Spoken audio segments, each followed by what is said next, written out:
So, in some ways, this project came out of our last show, The DJ Who Gave Too Much Information, where we play records and tell stories about them.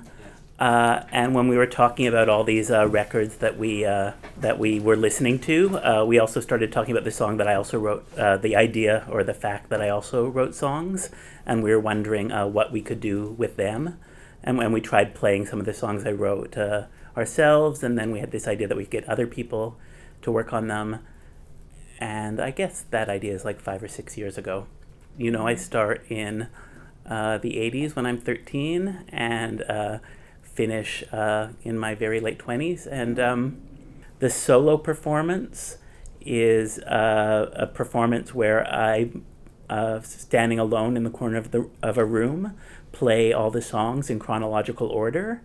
As I do so, you can feel me getting more tired as I get older. It takes about 5.5 hours. I also stop between songs and tell you a little bit about where I was in my life when I wrote them, and try and put them a little bit in some autobiographical context of my life.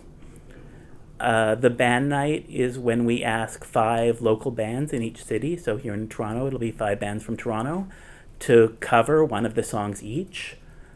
We say they should take extra freedom with the cover. They should change it. They can change the lyrics, change the melody, make it their own. And after they play each song, I interview them. I interview them about the song. I interview them about songwriting, about what they think the song is.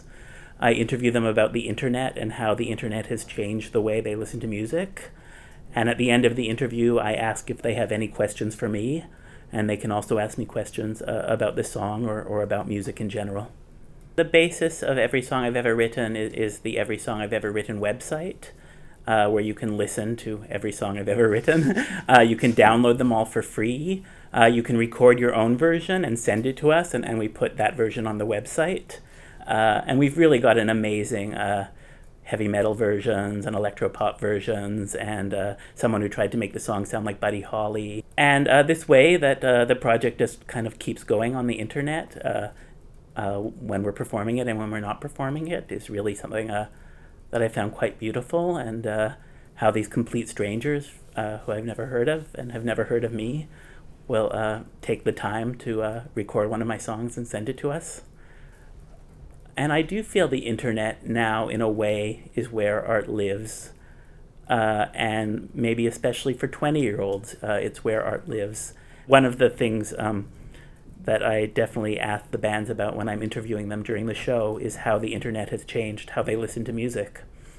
And the internet has completely changed how I listen to music, but not only for the better, because I now listen to hundreds of songs every day.